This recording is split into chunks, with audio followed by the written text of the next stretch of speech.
Hey dudes, this is Judy Matheson, commander in Lust for Vampire, and you're listening to Tommy Throwback Kovac on Splat from the Past. How's my American accent, Tommy? Hey dudes, welcome to Splat from the Past, the only 80s themed horror and sci-fi show where things could get totally radical. Now today, I will be welcoming a legend, and I do mean legend in the world of horror. I am talking about the great David Frankham. You all know him from Vincent Price horror and sci-fi classics like The Return of the Fly, Master of the World, Tales of Terror. He was also the voice of Sergeant Tibbs in Disney's 101 Dalmatians, the original. He was also on lots of great horror and sci-fi series, Alfred Hitchcock Presents, The Outer Limits, Star Trek. He was in the Great Santini with Robert Duvall, and lots of other great stuff. And it's going to be an honor to have him on the show today. And I just can't wait. I am very lucky to be interviewing him today. So, here is my interview with David Frankham. Hello, Tommy. Greetings. I hope you're safe and well in Reading. I sure am, Mr. Frankham. Thank you so much for asking. This is such a great honor. Thank you for taking the time to do this today. Please call me David. Okay, David. All right. Wonderful, wonderful. So, going back in time, I was reading that you did pretty much journalistic stuff for the BBC before you got into acting. Was that your early childhood dream? Actually, no, because I never dreamt I'd ever be on the BBC. My parents had decided in my teens that since I didn't know what I wanted to be, they were going to pay for my education as an architect. So it seemed things would be that way until during my army service, I was in Kuala Lumpur in Malaya, and just by a series of surprises and freak accidents, I found myself broadcasting on Radio Malaya. Mm-hmm. And they gave me a letter of introduction back to the BBC when I went back to civilian life in 1948. And so I had 7 very happy and productive years on radio for the BBC. Oh, that is wonderful. So you had the goal of being an architect before. Well, their goal, not mine. My heart was never in it. And I always had this still small voice inside me until 1955 saying, you've got to be an actor, David, you've got to be an actor. So I had no idea if I ever could be, but in the meantime, I was perfectly happy having a very successful career with the BBC. Yeah. What part of England are you from? I'm from Kent, which is called the Garden of England, and I lived about 30 miles south of London until 1955, when I came to this country. Nice, nice. What made you move to Hollywood to pursue acting, really? Because Alec Guinness had been a guest on my radio show, and I asked him after we went off the air if he could give me some advice about being an actor. I was 29 then. He asked how old I was. I told him. He said, oh, you're too old. So going home that night, I thought, well, if Alec Guinness tells me I'm too old, I can't do it. Wait, where? Where else? Where else? New York, perhaps, I thought. No, wait a minute, Hollywood. So I just hopped on the Queen Mary and arrived in Los Angeles with, I think, $750 in my pocket and high hopes of maybe making a living with a line or two here and there as an actor in November of 1955. Did you ever see Mr. Guinness again? Oh, indeed I did. I think, let's see, in 1960 he was in Hollywood making a film called A Majority of One with Rosalind Russell, and he was playing a Japanese businessman. So, of course, I got in touch with him and just wanted him to know that things were going very well for me. At that point, 2 films with Vincent, lots of television. And so we had a great time together, yes. It was great to report to him that his letters of introduction he had given me had paid off, because we ran into each other, I think early in 1956 at the Beverly Hills Hotel. I was meeting people, he was staying there, And he gave me letters of introduction, which in a way, having told me in England I was too old to be an actor, in a way, they paved the way for my starting an acting career in Hollywood. You never know. You never know. Yeah, and you proved him wrong that you were too old. Yeah, you're right. I hadn't thought about that, Tommy. I did, yes. Yes. So when you got to Hollywood, did you study with any prominent acting teachers? No, but I did. I got 5 acting jobs on NBC, live television, with 25 million people watching, with no experience, sheer luck that I was given very significant roles, and I thought, I better find out how to do what I'm doing now.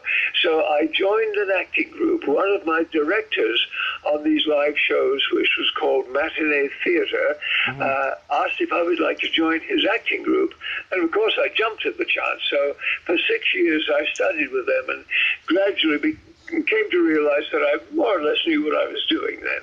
Yeah.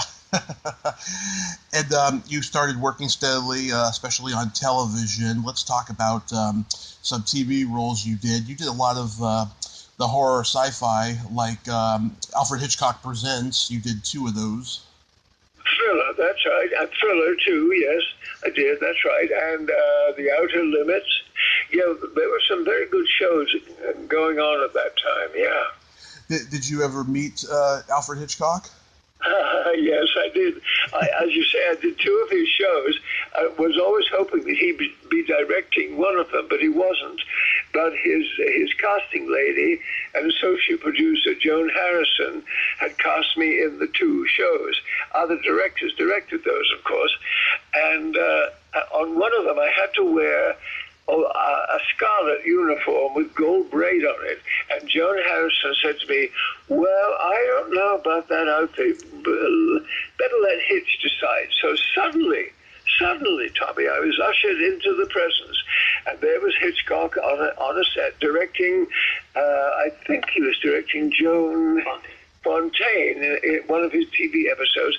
So he didn't introduce himself. Of course, I knew who he was. He said, turn around, young man. So I turned around, and he looked at me, and he said, yes, I think so. Don't let the uniform wear you. And that was the only direction I ever got from Hitchcock. In other words, I wasn't to be overpowered by this glamorous uniform I was wearing. Yeah. How was working with Hume Cronin? Funny man. You know what a wonderful actor he was. In fact, he just passed away, didn't he? I think so, at 104. But anyway, he came walking into the scene. This was just a camera rehearsal, on his knees, instead of marching in as his character. He was a very, very funny man, always breaking us up during that particular episode. Yeah. Fine actor, of course. Oh, yes, great actor. So was his wife, Jessica Tandy. Indeed, huge fan. Driving Miss Daisy, oh, yes. Yeah. And then you also did the other Alfred Hitchcock show with John Cassavetes and Jenna Rollins. That's right. That was one of the hour-long shows, yeah. I was a great admirer of Jenna Rollins, and although we didn't meet, we had actually worked together in a film. Of course, she was the co-star with Rock Hudson in a film called The Spiral Road. I had a small role in that, Robert Mulligan directing, and I was a great admirer. So I was quite thrilled that I got a chance to give her a passionate kiss in this hour-long episode. Yeah. And that was directed by John Brahm, who was a wonderful director. Mm-hmm. And then you did the Outer Limits a couple of times. Any good stories there? Well, yes. I loved the first one because it was called Nightmare. There were about 5 or 6 of us involved in the acting, directed by John Ehrman, and it might have been the television debut of Martin Sheen, and the rest of us in the cast were so impressed by his energy and his talent. He wasn't well known then, but we all knew he was going to be one day. But before every take, Marty would go into an empty soundstage next door to where we were shooting and run around and always get himself out of breath to get his energy up for when he was ready for the scene. He was awfully nice. I loved everybody on that show, but Marty, you could tell, was a talent to be reckoned with. Oh, yes, and of course his offsprings have proven that as well. That's right, they have, Tommy, yes. Yes. You did an episode of the original Star Trek. Did you enjoy that? Oh, I loved it, and that was thanks to the director, Ralph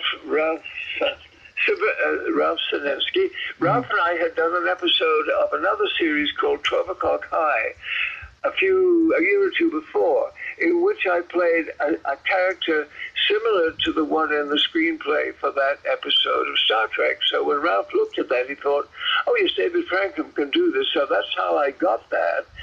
And, of course, it was a prestige show, and I was thrilled to do it. We began with kind of a crisis, actually. The opening shot on the first day of shooting of that episode would have all of us sitting around a table with James Doohan and Diana Muldaur and me and supposedly Shatner and Nimoy.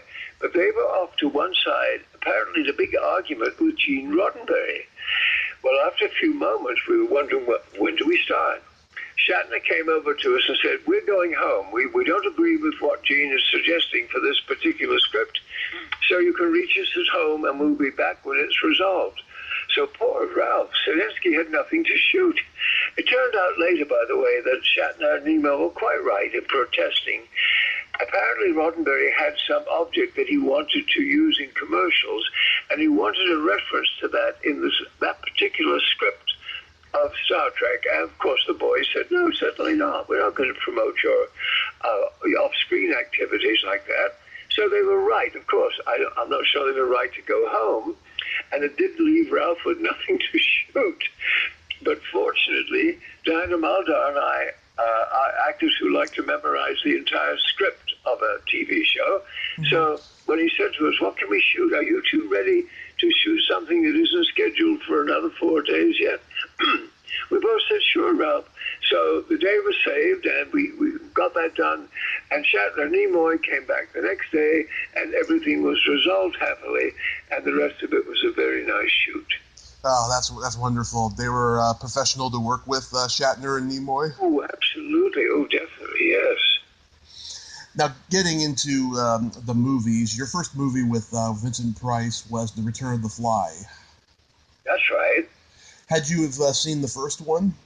Oh, indeed I had. I was a great fan, partly because I was a great fan of Vincent, and I'd seen everything under his Fox contract, Song of Bernadette, Laura, Leave It to Heaven, Dragonwyck, and The House of Wax, of course. So, certainly I'd seen The Fly. So I was thrilled to be working with Vincent Price, one of my idols from the golden age of movies, really.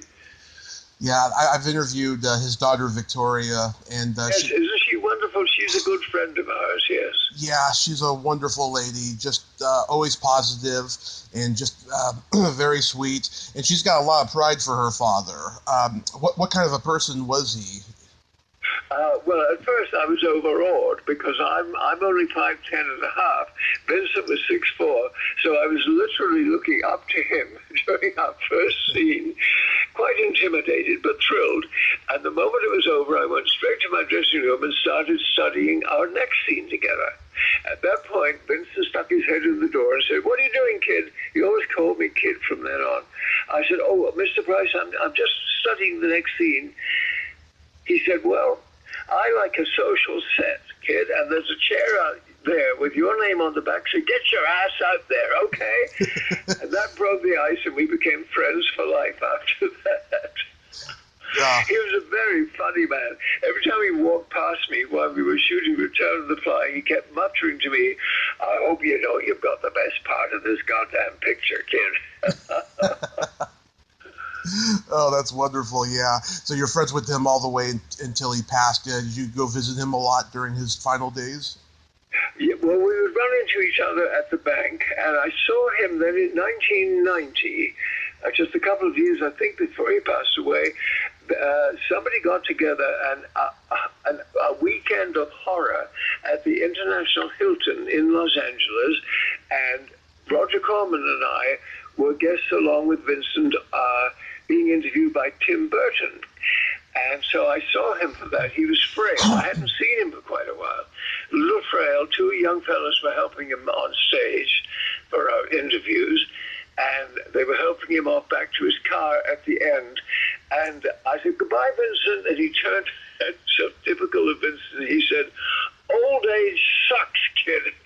And those were the last words he spoke to me. Oh, did Ed Wolf get uncomfortable in that fly costume? Oh, poor man, indeed he did. It was almost like a diver's helmet. You know, you had to screw the head on and off. And he was working so hard all night long on the back lot as the monster, running up and down between trees. And every time he took it off, I was standing right next to him, and he was pale and sweating. I said, "Ed, are you all right?" He said, he was out of breath. He said, I'm okay. But he said, I'm not in the best of health, but I had to take this job because of the insurance. And I don't think he should have, but he did. I think it was a big physical challenge for him, but of course he did a fine job. Oh yeah, he did a great job in that role. Edward Burns, who had directed the Three Stooges shorts long before that. What was he like as a director? Oh, wonderful. Also, I don't know if you know this, Tommy, he was also the sound man on a famous film in 1939. Lost Horizon, yeah.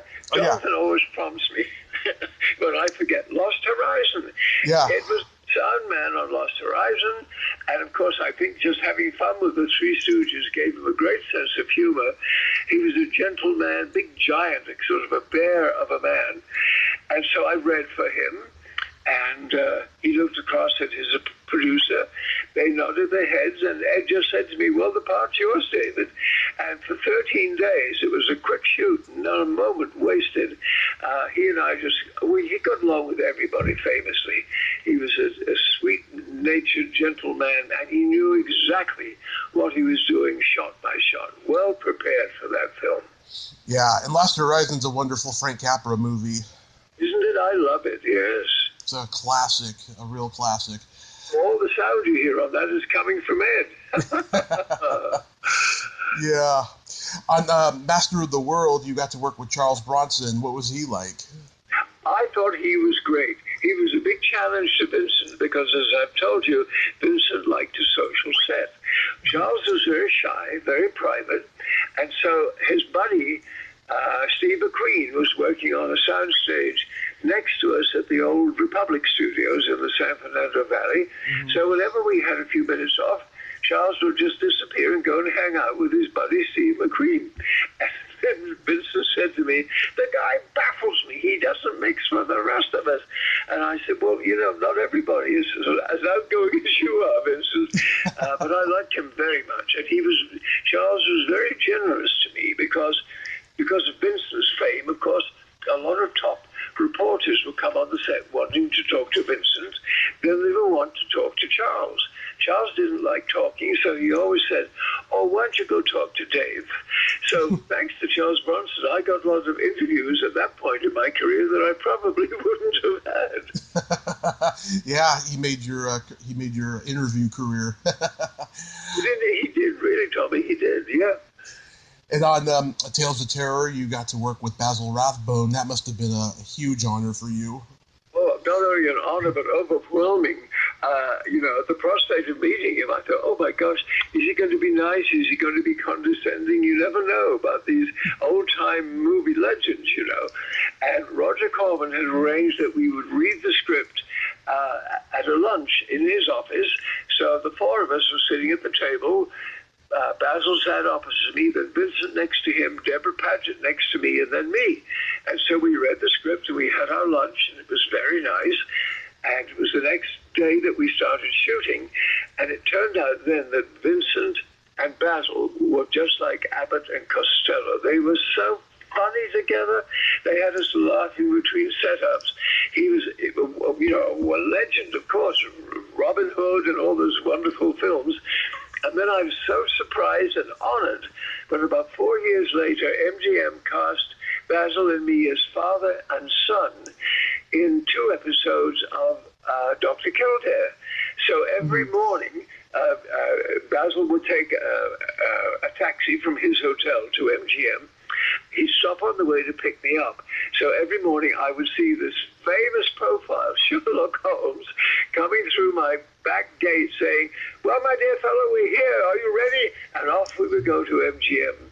And Basil liked to get there always on, he said, on all of his shoots, half an hour before his scheduled time, just to sort of get settled, So for that half hour, during the week that we shot those 2 episodes, Basil would give me a tour of the back lot, and he would talk about films he'd made with Greta Garbo, Norma Shearer, Joan Crawford. It was a huge thrill working with him, Tommy. Oh, I bet it was. I mean, he was Sherlock Holmes for all those years, too. Yes, indeed. And how about working with Roger Corman? Oh, wonderful. Well, very quiet, very quiet. As I found out on the first day of shooting Tales of Terror, I thought we were having a camera rehearsal because I didn't hear Roger say action. So I kind of wandered through it, not really focused, and then I did hear Roger say, "Cut." I said to Vincent, "Oh my God, I didn't know that was a take." And he said, "That's all right." He said, "Let me give you a word of advice. If you feel things aren't going quite as you would like them to in a take, make a mistake. Because as you know, David, a director is the only one on the set who can actually say cut. So if you think you're messing up, as Vincent put it, make a mistake and that will make Roger say cut, and then you can do the scene again." I think I told Roger that one day. I can't remember how he reacted to that years and years later. Yeah. A great pleasure working with him, so quiet and prepared like Ed Burns, shot by shot by shot. He knew exactly what he was doing on every take. Oh, that's great. That's what a good director does. Have you worked with him? Have you met him? I almost met him last year at a convention, but he had to cancel at last minute, unfortunately. Well, I hope you do, because he's a great pleasure to chat with. Yes, he seems like it. In the interviews, he's very soft-spoken and very articulate. And still going strong. He's 94 like me, and he's still working. Yeah, that's crazy. Norman Lear is 98, and he plans on working another 40 years, he just said. Well, I'm aiming, let's see, I'm 94. The people at Disney, I think jokingly, have said to me, if you could go another 6 years to be 101, we'll let you host a special screening of 101 Dalmatians at the studio. So we'll see how that works out, Tommy. Yeah, that would be great. And how did you get to be selected as the voice of Sergeant Tibbs? Only by Walt Disney's ear. He never saw the people who were auditioning for voices. And that way, of course, as you probably know, he famously passed up Deanna Durbin, who had auditioned for Snow White. Right. He didn't look at her. He just said, no, her voice isn't right. So, of course, she went on to become a legend at Universal. So I was just told to go and audition, made a recording, just into a microphone. And a couple of days later, I was told that Mr. Disney had chosen me to be Sergeant Tibbs. And then I thought, oh, wow, I'm going to meet Walt Disney. But I didn't, not on that, because he didn't come on the set at all. We did our recordings with Willie Riderman, who was one of the original 9 Old Men. And Woody would take us, J. Pat O'Malley played the sheepdog with me. And wonderful actor. It looked like a sheepdog, actually. And Willie Riderman would take us around storyboards on the walls of the recording studio and explain the plot to us, and then we would make our recordings and go home. But during the making of 101 Dalmatians, Disney was going to put together a TV Western called 10 Who Dared, yes, by the first 10 men who charted the course of the Colorado River in the 19th century. And as luck would have it, he selected me. So I got to do a Western. We were in Moab in Utah, near the wonderful Arches National Monument, where John Ford had shot quite a lot. And our director, William Bodine, who went back to silent days, had sent the dailies, and apparently Mr. Disney looked at them and said, "Oh yeah, the scenery's great. Let's make it a feature film." So we all had to run out and buy underwear and socks because we had to stay in Moab another 4 and 5 weeks. Yeah. But when we got back to the studio to shoot interiors, that was the big thrill because Disney came on the set every day to say, "Hi, fellas, how's it going?" So when I was first introduced to him, I said, "Oh, Mr. Disney," he said, "No. Around here," he said, "everybody calls me Walt." Well, Tommy, I couldn't do it. Every day he came on the set, I couldn't bring myself to call this legend Walt. So I called him Mr. Disney for the next week. Well, I barely called you David in the beginning. I'm not a legend, though. Walt Disney was. Oh, don't sell yourself short, David. You are a legend. That's very kind of you. Yes. I've got to ask about working with Robert Duvall and the Great Santini. Oh, yes. That was, at that point, I decided I would retire after I'd done that. I had planned to move here to New Mexico. I've been at it maybe 30 years by then. And I thought, well, maybe it's time to retire. I'd become a good friend of Greer Garson, who lived here in New Mexico and kept writing me about what a wonderful place it was to retire. So by then I'd done very well financially, and I decided, okay, after I've done my Duvall movie, I'll just move to New Mexico and invest in land and so forth. So again, here I was working with another movie legend. He was wonderful. He was so quiet and so caring about the end result of the movie. There was a scene in which now I can't remember if I had to throw up on him. No, he had to throw up on me, I think. And the director, Robert Mulligan, didn't like the way the extras sitting around, it was a restaurant scene, the extras sitting around the tables weren't reacting enough to Duvall throwing soup all over me. I was playing his commanding officer. Mm-hmm. So he tried it 2 or 3 times. "No, I want more from you guys," he was saying to the extras. I saw Robert Duvall whisper something to Robert Mulligan. Robert Mulligan nodded.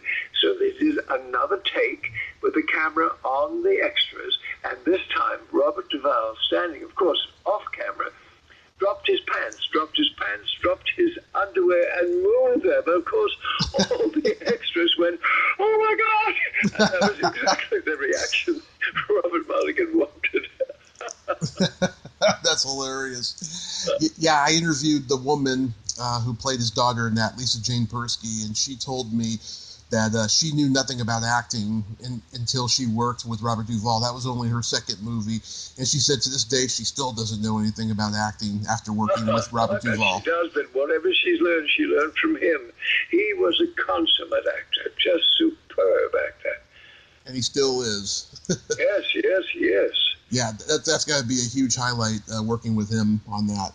It wasn't, as I thought at the time, what a wonderful way to stop by working with Robert Duvall. Well, then as things turned out, of course, I'm still working, but that's another story. Yeah. So these days, you're retired, but you do the conventions when COVID isn't going on. Oh, yes, indeed. I was scheduled for 3 this year.